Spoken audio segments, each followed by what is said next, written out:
तो welcome to our YouTube channel NS education point. तो आज हम आगे डिस्कस करते हैं हमारी 10वीं क्लास के साइंस के पहले लेसन का ही पार्ट नंबर 2।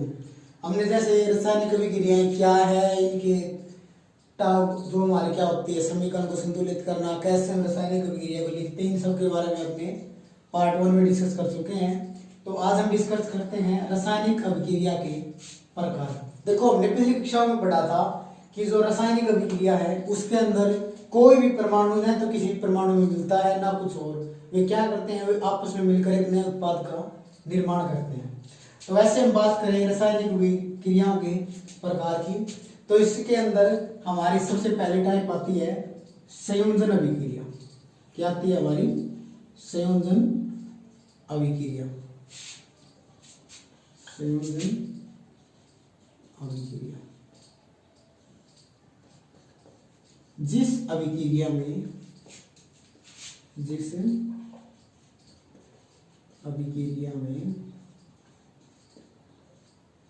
दो या दो से अधिक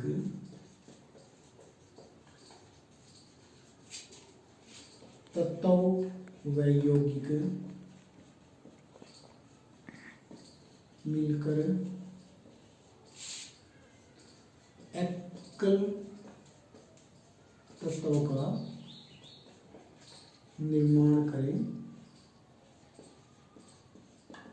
वे हमारी संयोजन अभिक्रिया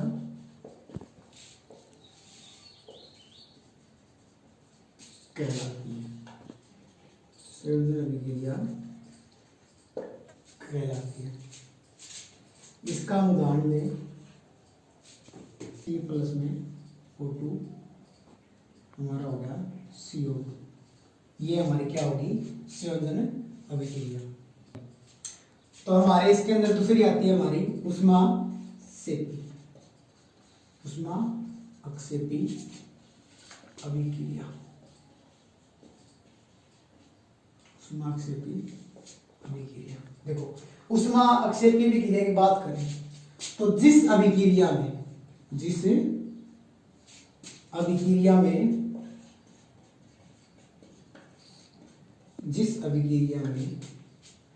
हमारे उत्पाद के निर्माण के साथ साथ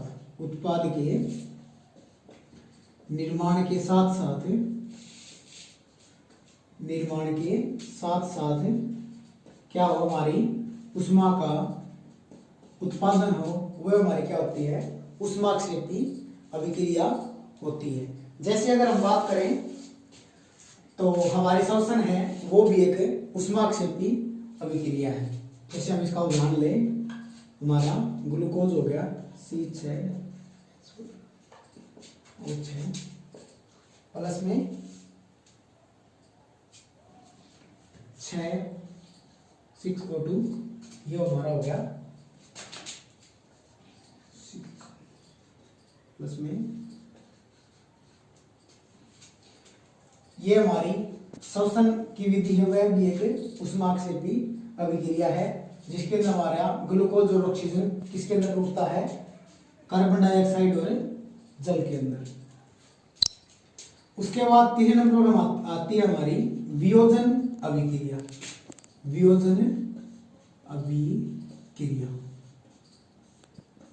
देखो, हमने पीछे पढ़ी थी संयोजन अभिक्रिया। ये जो वियोजन है ये बिल्कुल उसके अपोजिट है। हमारी संयोजन अभिक्रिया में क्या था? एक या एक से अधिक तत्व मिलकर एक नए उत्पाद का निर्माण करते हैं। लेकिन वियोजन अभिक्रिया के अंदर क्या है? इसके अंदर हमारा एक अभिकारक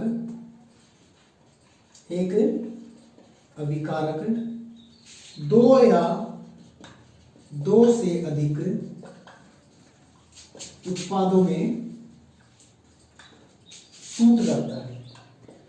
दो या दो से अधिक उत्पादों में टूट जाता है, वह हमारी क्या होती है? वियोजन अभिक्रिया। जैसे हम इसका उदाहरण लेते हैं, हमारा कैल्शियम कार्बोनेट जैसे हमारा तो क्या होता है? चूना पत्थर। अगर हम इसका देखें तो ये होता है हमारा C कैल्शियम ऑक्साइड प्लस में CO2, कैल्शियम ऑक्साइड प्लस में CO2। देखो हमारा जो कैल्शियम ऑक्साइड है ये होता है हमारा बिना बुझा हुआ चूना। क्या होता है हमारा बिना बुझा हुआ चूना। कैल्शियम ऑक्साइड है हमारा बिना बुझा हुआ चूना। ये हमारे कार्बन डाइऑक्साइड है, ये हमारा होता है चूना पत्थर। सीधी लैंग्वेज में बोले तो कैल्शियम कार्बोनेट। देखो एक बच्चा क्या होता है, बिना बुझा हुआ चूना और बुझा हुआ चूना में बहुत दिक्कत रहती है बच्चों की, तो हम इसके बारे में बात करते हैं। तो जो हमारा बिना बुझा हुआ चूना होता है वो होता है कैल्शियम ऑक्साइड, और कैल्शियम हाइड्रोक्साइड ये होता है हमारा बुझा हुआ चूना। ये हमारा क्या होता है, बुझा हुआ चूना। बुझा हुआ चूना और ये बिना बुझा चूना। और देखो हमारी एक बात और है, जैसे ये पूछते हैं कई बच्चे कि ये OH के बाहर ये जो ब्रैकेट है ये क्या होती है। हम 9th क्लास के अंदर है हमारा ये टॉपिक है, जब किसी भी तत्व में एक या एक से अधिक, जब किसी तत्व के एक या एक से अधिक आयन बन जाते हैं तो उसके लिए हमें ब्रैकेट का यूज करते हैं। उसके लिए हमें ब्रैकेट का यूज करते हैं। आयन हमने आपको जब हमारे 9th क्लास की वीडियो आई थी उसके अंदर बताया था हमारे दो प्रकार के होते हैं, ऋणायन और धनायन। ऋणायन और धनायन ये हमने डिस्कस कर चुके हैं ऑलरेडी पहले। तो हम पॉइंट 4 हमारी अभिक्रिया की बात करते हैं। तो ये हमारी है विस्थापन अभिक्रिया।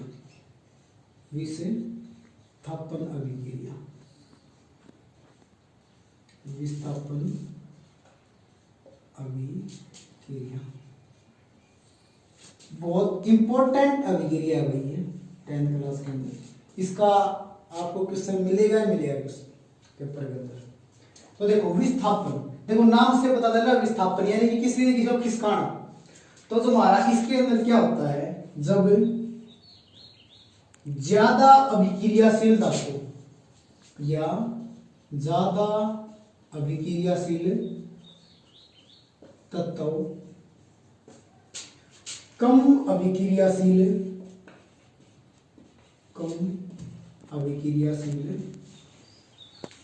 तत्व को विस्थापित कर दे तो वे हमारी क्या होती है, विस्थापन अभिक्रिया। जैसे कोई भी तत्व है वो ज्यादा अभिक्रियाशील है तो क्या करेगा, जो तत्व कम अभिक्रियाशील है उसको उसकी जगह पर विस्थापित कर देगा, उसको खिसका देगा, उसकी जगह पर खुद आ जाएगा। हम इसका उदाहरण लें तो हमारा इसका उदाहरण है, जैसे हमारा हो गया Fe प्लस में कॉपर सल्फेट, हमारा कॉपर सल्फेट हो गया। देखो यहाँ पर हमारा जो आयरन है ना वो कॉपर से ज्यादा अभिक्रियाशील है, वो कॉपर से ज्यादा अभिक्रियाशील है। तो यह क्या करेगा, इस कॉपर को खिसका देगा और आप इसके साथ ही आ जाएगा। तो हमारा ये हो गया फेरस सल्फेट प्लस में कॉपर। तो ये हमारा क्या होगा, विस्थापन अभिक्रिया का उदाहरण हो गया। ठीक है, इसके बाद हमारा आता है द्रवी विस्थापन अभिक्रिया। इसके बाद हमारी आती है द्रवी विस्थापन अभिक्रिया। देखो नॉर्मली आपके टेस्ट में पूछते नहीं है लेकिन फिर मैं आपको बता देता हूं, द्रवी विस्थापन अभिक्रिया, द्रवी विस्थापन अभिक्रिया, द्रवी विस्थापन अभिक्रिया। देखो भाई जैसे हमने पढ़ चुके हैं हम विस्थापन क्या होता है, ऐसे ही जो हमारी द्रवी विस्थापन अभिक्रिया है उसके अंदर हमारा क्या होगा।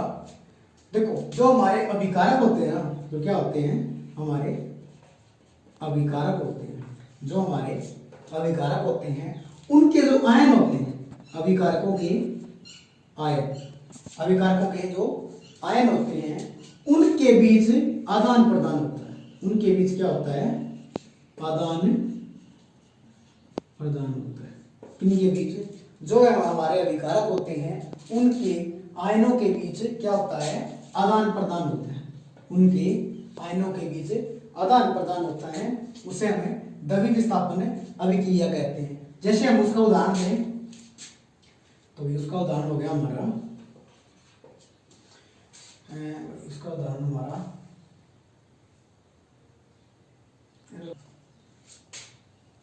Na2SO4 प्लस में बेरिलियम क्लोराइड, ये हमारा सोडियम सल्फेट प्लस में बेरिलियम क्लोराइड। तो देखो हमारा सोडियम है बेरियम से ज्यादा विक्रियाशील है। क्या हमारे बेरियम से ज्यादा विक्रियाशील है, तो क्या करेगा? सोडियम इसके साथ चला जाएगा और सल्फेट इसके साथ। देखो हम लेते हैं हमारा बेरिलियम तो आ जाएगा हमारा सल्फेट के साथ और हमारा सोडियम चला जाएगा क्लोरीन के साथ NaCl। तो देखो क्लोरीन भी तो सोडियम भी तो हमारा NaCl क्या होता है? हमारा नमक। क्या होता है हमारा? देखो द्रव्य विस्थापन हमने अभी पीछे देखा था। विस्थापन सिर्फ क्या था? एक बार क्या था, जो हमारा आयरन था वो कॉपर की जगह गया था, लेकिन देखो सोडियम कहाँ पे गया? हमारे Cl के साथ में, और ये क्या होगा? हमारा आ गया सल्फेट के साथ में। इसका यहाँ पे और इसका यहाँ पे, ये दो विस्थापन हुए इसके आयनों का, अभिकारकों का। तो ये हमारा क्या होगा? तो ये विस्थापन अभिक्रिया। नंबर 6 देखो ये भी बहुत इंपॉर्टेंट है भाई, उपचयन और अपचयन। उपचयन और अपचयन ये हमारा क्या होता है? ऑक्सीडेशन और रिडक्शन। ऑक्सीडेशन और रिडक्शन, देखो हमारे नाम से पता चल रहा ऑक्सीडेशन और रिडक्शन। तो जो हमारा उपचयन होता है उसके अंदर हमारा क्या होता है? हमारी जो ऑक्सीजन होती है वो ऐड होती है। ऑक्सीजन हमारी उपचयन के अंदर ऑक्सीजन हमारी ऐड होती है और हाइड्रोजन रिमूव होती है। और जो हमारा अपचयन है वो बिल्कुल इसके अपोजिट है। इसमें हमारी ऑक्सीजन क्या होती है? निकलती है और हाइड्रोजन ऐड होती है। देखो हमारा इसका उदाहरण हो गया कॉपर ऑक्साइड प्लस में H2। कॉपर ऑक्साइड प्लस में H2। जब हम इसको गर्म करते हैं, क्या करते हैं? जब हम इसको गर्म करते हैं तो हमारा क्या होता है? Cu तो ऐसे ही रहता है और H2O हो जाता है। देखो हमारा कॉपर है, क्या है? हमारा कॉपर है, इससे हमारी ऑक्सीजन निकल गई। देखो निकल गई ना, तो ऑक्सीजन निकलना क्या कहलाता है? हमारा ऑक्सीजन निकलना क्या कहलाता है? उपचयन। क्या कहलाता है भाई? अपचयन। क्या कहलाता है? अपचयन। तो हमारे कॉपर क्या होगा यहाँ पर? अपचयन। देखो हमारा हाइड्रोजन था, इसके अंदर हमारी ऑक्सीजन क्या होगी? ऐड होगी। तो ऑक्सीजन का क्या हो गया? उपचयन। क्या होगा? हाइड्रोजन का उपचयन। तो हम सीधी सीधी इसके क्वेश्चन आते हैं। कई बार जो अपना पीछे रेलवे एग्जाम हुए थे उसके अंदर इसके क्वेश्चन आए हुए थे, ऐसी एक रिएक्शन दे रखी थी, उसके अंदर पूछ रहा था कि इसमें पूछ रहे थे कि इसके अंदर हमारा किसका अपचयन हुआ और किसका उपचयन होता है। तो हम सीधे लाइन बोलते हैं यहाँ पर हमारा जो कॉपर है उसका हमारा अपचयन हुआ है, कॉपर का अपचयन हुआ है और हमारी हाइड्रोजन का उपचयन हुआ है।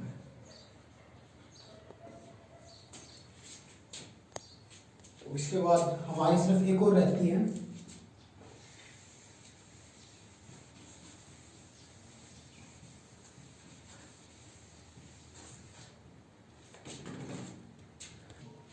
देखो हमारी एक और आती है भाई, जो हमारे रहते बताया था अभी हमने, उष्मा शोषी। क्या आती है हमारी? उष्मा शोषी। देखो हमने वियोजना अभिक्रिया के अंदर डिस्कस किया था कि हमारा जो एक अभिकारक है वो अलग अलग तत्वों में टूटकर क्या बनाता है? उत्पाद बनाता है। लेकिन कई बार क्या होता है कि उस अभिकारक को टूटने के लिए प्रकाश, ऊर्जा और उष्मा की जरूरत होती है। प्रकाश, ऊर्जा और उष्मा की जरूरत होती है। तो जब इनको जिस अभिक्रिया के अंदर अभिकारक को उत्पाद में बदलने के लिए प्रकाश, ऊर्जा या उष्मा की आवश्यकता होती है, वह अभिक्रिया हमारी क्या कहलाती है? उष्मा शोषी अभिक्रियाएं कहलाती है। क्या कहलाती है? हमारी उष्मा शोषी अभिक्रियाएं कहलाती है। जैसे हम इसका उदाहरण लें तो हमारा हो गया भाई 2AgBr। जब हम इसको सूर्य के प्रकाश, किसमें? सूर्य के प्रकाश, किसको? सूर्य के प्रकाश में जब हम इसको रखते हैं तो हमारा क्या होता है? हमारा 2Ag प्लस में ब्रोमीन, दो अलग अलग टुकड़ों में टूट जाता है। तो ये हमारी क्या होगी? उष्मा शोषी अभिक्रिया होगी। तो हमारा टाइप ऑफ रासायनिक अभिक्रियाएं के प्रकार खत्म हुए। तो आपके ना फर्स्ट लेसन में हमारा एक टॉपिक होता है संसार, सीधा बोले तो हमारा जंग लगना। क्या होता है हमारा? जंग लगना। देखो हम नॉर्मली देखते हैं, हमारे घर पे भी देखते हैं कि जो केवल क्या होता है, हमारी जो लोहे की चीजें होती हैं वे कुछ समय के बाद उनके ऊपर एक भूरे रंग की परत जमने लगती है। भूरे रंग की परतें जमने लगती है, वह हमारा इंसान या जंग होता है। कई बार आपने देखा होगा जो हमारे आभूषण होते हैं, उनके ऊपर भी एक हरे रंग की परत चढ़ने लगती है, वो भी इसी का उदाहरण है। तो किसी भी धातु या तत्व के ऊपर संसान कब लगता है? जब हमने देखा है कि वह धातु अम्ल के या आर्द्रता के संपर्क में आते हैं। आर्द्रता के संपर्क में आते हैं। जैसे आपने देखा हो कि भाई अब जैसे है ना, हम लोग कई बार कुछ अपने घर के कुछ बर्तन वगैरह होते हैं लोहे की, उन्हें गिली जगह पर लेते हैं तो बहुत जल्दी जंग पकड़ लेते हैं। तो जो जंग लगने का सबसे महत्वपूर्ण कारण क्या होता है? अम्ल या आर्द्रता का संपर्क में आना, जिसके कारण यह जंग लगता है। तो अब टॉपिक क्लियर हुआ। तो हमारा एक लास्ट बचता है पहले लेसन के अंदर, विकृत गंधिता। विकृत गंधिता, विकृत गंधिता। देखो विकृत गंधिता, देखो जैसे हमारे घर पे हमारी मम्मी दादी अचार बनाती है, तो ना उसके अंदर एक स्मेल हो जाती है कुछ टाइम के बाद, वो विकृत गंधिता का उदाहरण है।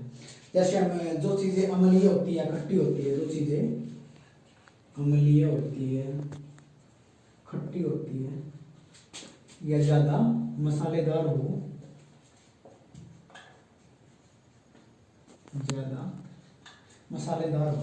उनमें एक समय के बाद एक स्मेल हो जाती है, उसके कारण होती है विकृत गंधिता के कारण ही होती है। जैसे हमने देखा हो कि हम शाम की सब्जी सुबह देखते हैं तो उसके अंदर एक अजीब सी स्मेल हो जाती है, वो किसी कारण होती है? विकृत गंधिता के कारण। तो आपका पहला लेसन कंप्लीट हुआ। तो थैंक्स ऑल ऑफ यू, आप लोगों का बहुत बहुत धन्यवाद। तो कैसा लगा आपको हमारा लेक्चर? तो वीडियो को लाइक करें, शेयर करें और कमेंट करें। और सबसे जरूरी बात, हमारा चैनल NS एजुकेशन पॉइंट को सब्सक्राइब जरूर करें।